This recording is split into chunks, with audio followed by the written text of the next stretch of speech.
another week of Cover 3 on Yahoo Sports. I'm Michelle Gingras, Kimberley Martin joining me from New York, and Liz Loza holding it down on the West Coast as always. And girls, what an exhilarating Week 14 it was. That leaves us with plenty to talk about. The 49ers and the Saints played maybe the game of the year. The Patriots dropped their second straight game.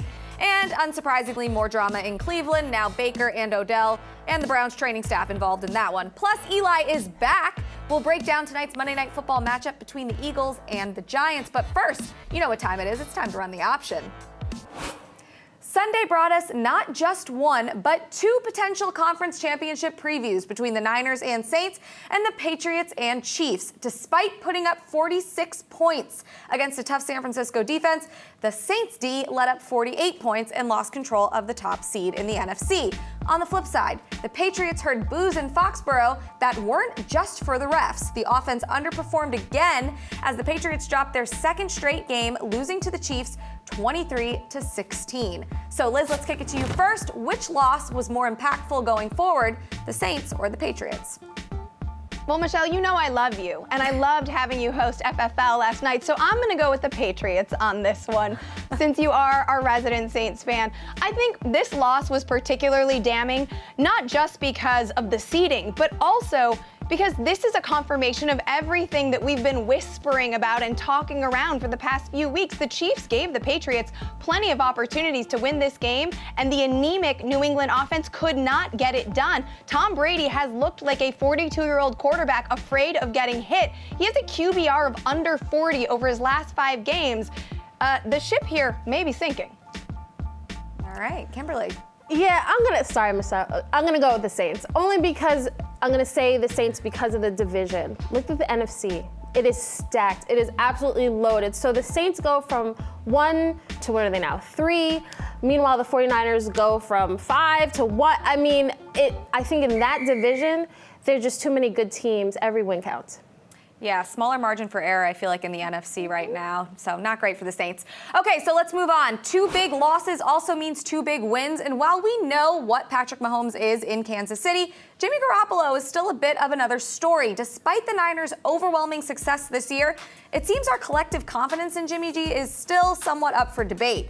Well, all he did yesterday was throw for 350 yards and 4 touchdowns, no big deal, and beat the Saints on the road in the Superdome. Kimberley, does that make you a believer? Is it enough to believe in Jimmy G, or are we still not completely convinced? I'm a believer for right now. I think he's done a great job of quieting the critics. I think if you look, the 49ers were heading into that dreaded gauntlet of the Packers, of the Ravens, of the Saints. And what are they, 2-1 in that stretch? And they lost to the Ravens on a game-winning field goal. Meanwhile, in that stretch, Jimmy completed 70% of his passes. I mean, the dude is balling out right now. He went toe-to-toe with Drew Brees. Do you think he can, I don't know, do you think he can win? Yes. Do you think he can, I guess, keep up with other good quarterbacks? Yes. Can you win in New Orleans? Yes. He's shown all that. So I understand the criticisms, and it's Kyle Shanahan and everything behind him. I get that. But really, good coaches, he shouldn't be penalized because he's got a good coach. He's still got to throw the ball, right? That's 100% right. If Tom Brady is sometimes considered a system quarterback, then Jimmy G gets the same pass. I am a fan of any quarterback in a Shanahan system. I mean, we saw Nick Mullins flash down the stretch of last season. Jimmy G is number 1 in deep ball completion percentage, number 3 in pressured completion percentage, and Kyle Shanahan is scheming his receivers open on a week-to-week basis, which only makes Jimmy G look better. So yes, I do believe. Yeah, we're seeing more and more from him each week as he gets more and more confident as well. Most recently, obviously, going up against Drew Brees and putting up pretty impressive numbers. All right, moving on. Last but not least, Odell Beckham. According to a report yesterday from Fox's Jay Glazer, OBJ has been telling other teams and coaches this season to, quote, come get me, due to his unhappiness in Cleveland. Adding to that, Baker Mayfield was asked about it after their win over Cincinnati, and he seemingly threw the team's own training staff under the bus, saying that they hadn't handled Odell's injury correctly. So Liz, let's send it back to you. A lot to process here. Main question is, at least in my mind, is Odell Beckham Jr. a Cleveland Brown next year, or is he moving on? I think he is moving on. I mean, the sad part about this is that I think it makes the Giants and Gettleman look good for wanting to get him out of the locker room, because clearly what's been going on in Cleveland is not great. Between the reports you mentioned about wanting to leave the team and whispering to others, and now there's this, how convenient, a sports hernia that he's been playing through all season. That must explain things, right? Also, if the Browns want to get rid of him, they can cut him with only $2.75 million, accounting for dead cap space. And if he gets traded, they don't have to worry about it. So I think it's a total possibility that he moves on after just one season in Cleveland. Yeah, I mean, think about it. He didn't choose Cleveland. Cleveland chose him. So, and there were, being around the Giants the last couple of years, there were rumors and rumblings about him not being happy in New York. The Giants were willing to pay. They traded him. They were willing to pay him a ton of money not to be here. And now you see the same thing. There's always something with Odell, and that's the shame of it, because on paper, this looked like it could have been a good trade because you're getting a potential playmaker, except all the news about Odell, it hasn't been about production at all. Yeah, unfortunately not positive news surrounding him. Okay, that's it for Run the Option, but like we do every week, we want to go a little deeper on a particular topic. So this week, we want to spend a little bit more time on Coach of the Year candidates. We're 14 weeks into the season. There are a few coaches that have made a strong case, one of them being Mike Tomlin. Here's him after the Steelers win over Arizona yesterday.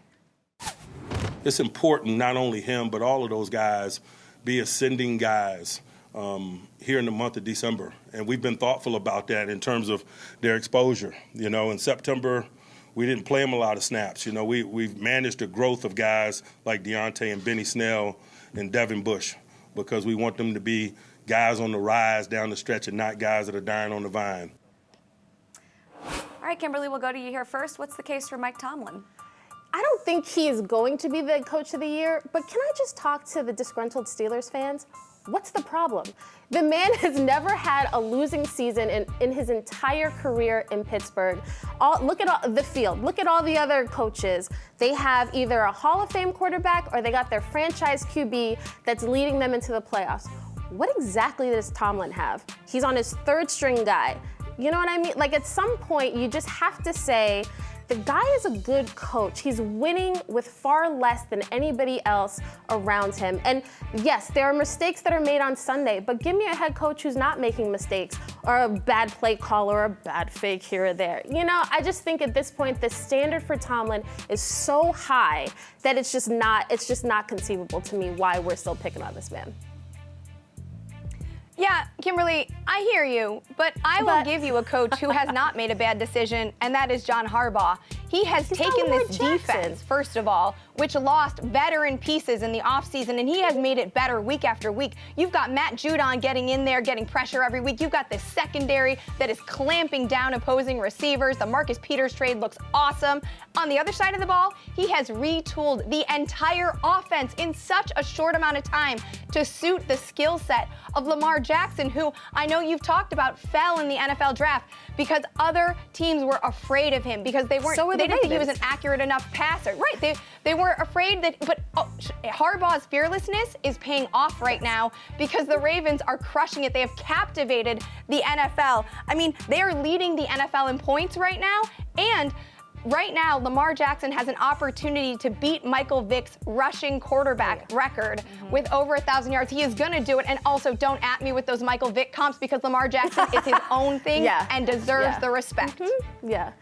No, I totally agree with Liz. Like, I think Harbaugh could be the guy. I think there are a couple others, though, that actually could be in the mix. I just think we should give Tomlin his due. But some other guys, Kyle Shanahan, look at the 49ers. Like, they are rolling, and they can beat you in a shootout. They can beat you in a I shouldn't say dogfight, we're talking about Vic and everything. But, you know, like these tightly contested games, like this team, Kyle Shanahan, he's a master.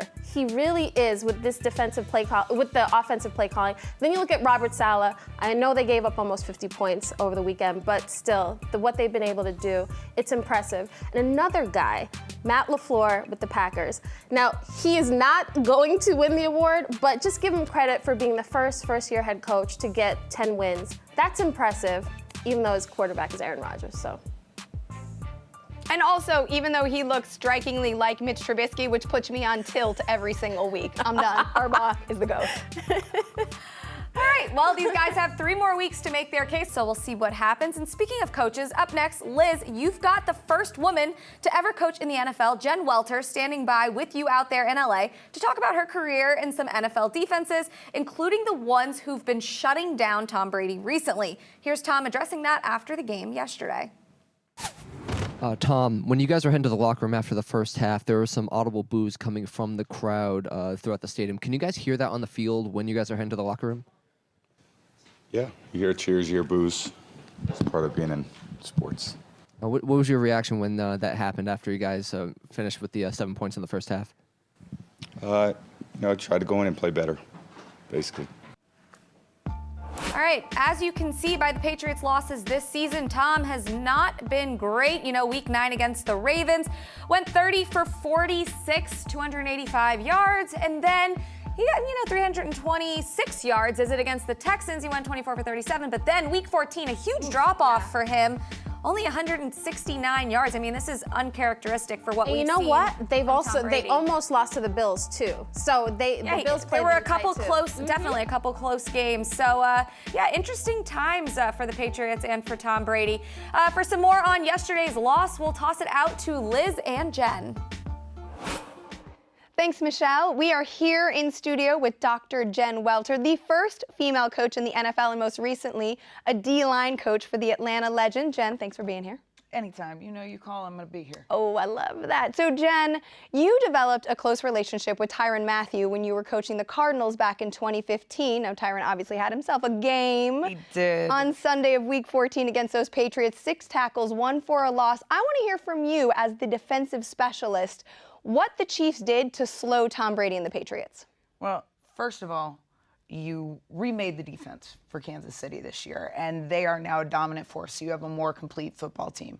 Ty had a great game. Honey Badger, always an X factor, but You told me he likes to hit. he does. He likes to Even hit. though he's a DB, he likes to kick. Oh my gosh, he is 5'9" and he plays like he's 10 feet tall. But mostly what you saw last night is Tom Brady looked like he was on the interior of a noose that was closing in all night. Though the sack count wasn't as high as you might have thought, he was uncomfortable all night. You know it's bad when the Patriots are reverting to trick plays early. And I really was impressed by Big Jones, their sack leader. You saw him pop up a lot. Chris Jones, Yes. just in case you didn't know, Chris Jones. Sorry, Big Jones. Sorry. And we you know, did we like our see, when he nicknames. was injured, that defense struggled, that pass rush, but they now have Frank Clark and Chris Jones healthy. Absolutely. They're starting to fire on all cylinders, and the defense is stepping up when they really need to. So while the Patriots defense, maybe not in this game, although they did play quite well, is getting a lot of publicity along with the San Francisco 49ers as some elite teams in 2019, there is a defense that you think has been flying a little bit under the radar. I'm, of course, talking about the Baltimore Ravens. Their offense has been getting a ton of buzz, but what do you like about what they've been doing on the other side of the ball? Well, again, I think the Ravens are looking like a really complete team. They're getting very dangerous. Yes. They have a swagger, first of all. Like, you can see it in everything that they do. That secondary is making things really difficult on teams. Not a lot of things that they can do with that combination of Smith, Humphrey, and Peters. Yeah, I mean, that trade for Marcus Peters from LA certainly working out for them. Off big time. What about when you have big time secondary like that? Yeah, this is what I want you to get to. Then your D-line gets to eat. And that's when you know me as a D-line coach. I am having a fit. Could not get enough of my man. Big 99 Judon. They had no answer for him. So I think Matt Judon is getting pressure every week. And could he be an under-the-radar Defensive Player of the Year candidate? I think so. He could be. He could be. And especially with the Ravens doing as well as they are. You do have sack leaders like Chandler Jones is up there. You also have Shaquille over in Tampa Bay. Those are your 2 highest. But they're not playing on a team like the Ravens. And those defensive players of the year, they tend to like them to be on one of those marquee teams. All right. What about your boy Brandon Carr? You didn't mention him. I know. Brandon Carr, I've known him since his Dallas days. We actually met coaching a clinic for kids. And I introduced myself, and that was at the time when I played on the Texas Revolution, so I was playing on the men's team, and he was like, we all know who you are. Yes. And so I love Brandon Carr, and I love his veteran leadership on that, young and scrappy Ravens. Awesome. So when you see guys like Brandon Carr or Honey Badger out in the NFL on the field doing their thing, making big plays, how does it make you feel? You know, it's like a piece of your heart's out on that field. And I tell any of them, because Oof, I I got have some chills. that will call me for notes. And I'm like, oh, I'm still coaching you through the TV. You just can't hear me. Right. But it really is one of the greatest feelings in the world, knowing how hard those guys work, knowing they've been doing it for a long time. And of course, as a defensive coach, a defense can steal my heart, and they do on a regular basis. Oh, Jen, just sitting here like, I am getting chill bumps because I can feel your love for the game. I gotta ask you, it's a tough question to ask, but do you miss it? Do you miss being out there on the sidelines coaching? Every single day. Yeah. Football has been a major part of my life for, 18, 19 years. And it is, I always say I'm married to football, right? It's the love of my life. For richer, for poorer, for death. At sometimes it felt like only death could pull us apart. Yeah. And, but that is the ebb and flow of the game. So what do you think the future holds for other women who aspire to coach at the NFL level? I think you're only going to see more and more women getting opportunities. And I think the women that are there right now, Katie Sowers has been in the league now for several years. She's been with Shanahan a long time. I think that you'll see her hopefully become the receivers coach within, I would guess, 2 years. Wow. They're really firing on all cylinders. I know the players have a great respect for her, and she has a huge passion for the game and is a great teacher. So we've got the 49ers, you mentioned Katie Sowers. The Buccaneers and the Bills are two other teams that have female coaches. What can other teams do to expedite this process and get more women on the sidelines coaching, not just reporting? A lot of it is about developing the relationships and finding the women that are currently playing football, and then also working to develop opportunities for girls to grow up into the game.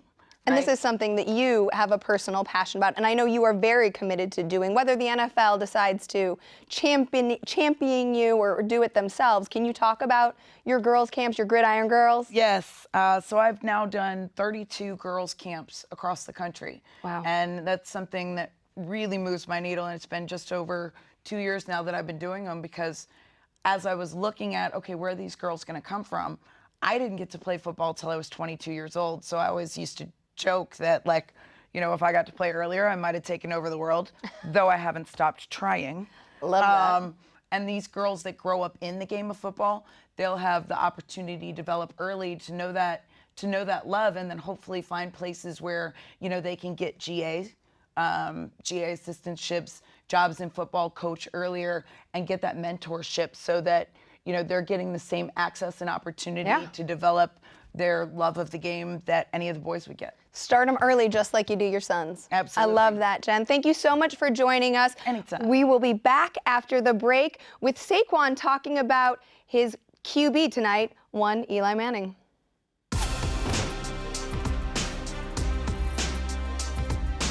What surprises me the most about Eli? Just how no matter win, lose, draw, win by 40, lose by 40, Thursday, Sunday, Monday, doesn't matter. He's the same person every single time. He's gonna come in to work every single time with the mindset of trying to get better. You're always gonna see him watching extra film, doing all the little things right. And when you see that, you understand why he's a two-time Super Bowl MVP, why he's been in the league 15, 16 years plus, and the way he takes care of his body. He's one of the first people in the weight room. He may not be pumping 315 pounds up, but it may be something so simple as just a band workout or just loosening his body up. Kind of probably has to do that now because he's getting a little older. How he just goes about his craft and about his work is something that really surprised me as a rookie coming in, but definitely helped me understand what it takes to get to that level. So I love how Saquon said that Eli might not be the guy in the locker room who's benching 300 pounds. He might just be doing a little band workout. Had to get in there that he's a little older. But regardless, Eli's back. So big game tonight. Eagles-Giants, 8:15 Eastern, right here on Yahoo Sports, on the Yahoo Sports app as well. And a more meaningful game than many of you think. Now, a big game for the Eagles in the NFC East despite their 5-7 record. And on the other side, we get the return of Eli Manning, as I just alluded to. Kimberley, this is a bigger deal for the Eagles tonight, right? Yeah, as much as I want to see Eli Manning's miracle game, just for the hell of it, this is much bigger for the Eagles, in my opinion, only because they have something to play for. Look how terrible the NFC East is. And the fact that it's 3 weeks left to the season and the Eagles have a shot to keep pace with the Cowboys, you have to beat Eli and the Giants at home. You just have to. There's no other alternative that can happen. Lizzie, what do you think? I mean, I totally hear that. And if you're talking numbers, Kimberly is 100% right.